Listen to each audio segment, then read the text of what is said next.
Nah, jadi ketika perjalanan kami dari Lampung sampai ke Medan, kami itu menghabiskan 1 galon ya atau 5 liter air radiator. Ya, bayangkan sahabat.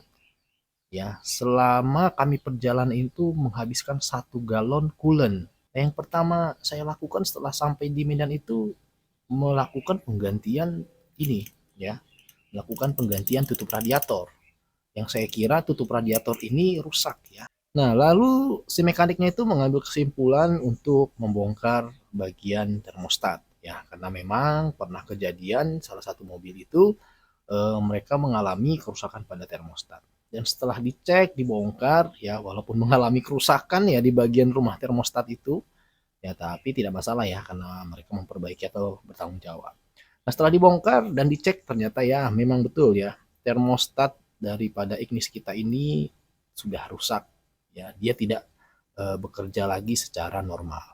Yang mana cara kerjanya ini kan ketika mesin sudah berada di suhu normal dia atau suhu optimalnya, dia harus membuka yang artinya dia harus melakukan sirkulasi. Nah, ternyata ini menutup ya, menutup sehingga air radiator itu buntu ya atau dia hanya melalui bypass.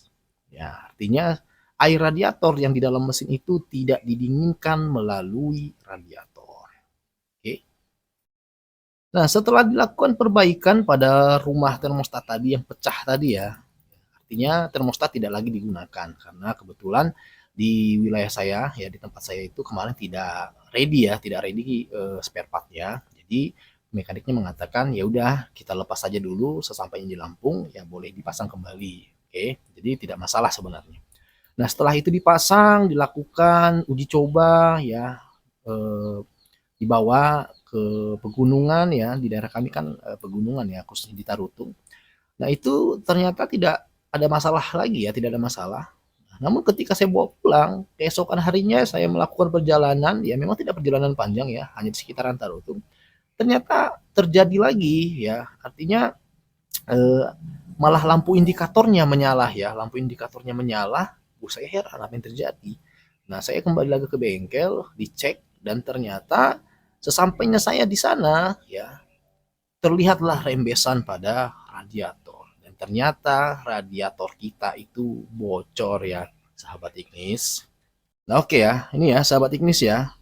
Ini radiator yang saya ceritakan tadi ya. Jadi radiator yang saat ini berada di Ignis saya itu sudah radiator yang baru ya. Ya cukup mahal ya, di angka hampir 2 jutaan ya ini. Nah, jadi kerusakannya itu berada di bagian lower tank, ya di bagian lower tanknya ini. Dan saya tanya apakah ini masih bisa diperbaiki, ya kebocorannya atau mungkin dipatri, ternyata tidak ya. Karena memang bahannya ini bukan terbuat dari aluminium atau ya besi tidak ya. Tapi ini terbuat dari seperti plastik melamin ya, terbuat dari plastik melamin yang mana ketika sudah terjadi kebocoran ya udah tidak bisa lagi dilakukan eh, perbaikan ya harus diganti begitu ya. Nah, jadi ini langsung diganti satu gelondolan seperti ini tuh. Ya, tipis ya. Inilah radiator Ignis, tipis. Ya, ringan ya, ringan. Bahannya ini bawahnya ini bukan dari plat tetapi terbuat dari melamin ya. Ini dia. Tuh. Oke, nah jadi bagaimana keadaan Ignis kita saat ini ya? Keadaan Ignis kita baik-baik saja ya, walaupun tidak menggunakan termostat. Apa dampaknya pada kendaraan atau mobil kita? Ya, yang pasti dia akan lambat ya, dia akan lambat mencapai suhu kerja normalnya pada saat pagi hari. Itu saja sih. Boros tidak ya, kalau dibilang boros yang tidak terlalu signifikan ya untuk borosnya. Malah dia ketika kita melakukan perjalanan mungkin ya sekitaran 50 kilometer gitu ya, dia ya enak aja enteng karena ya udah di los kan gitu ya. Artinya sirkulasi daripada air radiator itu ya, air pendingin itu langsung ya gitu, tidak ada jeda.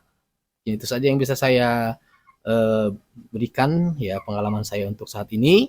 Semoga sahabat semua kendaraannya dalam keadaan normal. Yang pasti harus selalu dicek dong. Oke, terima kasih.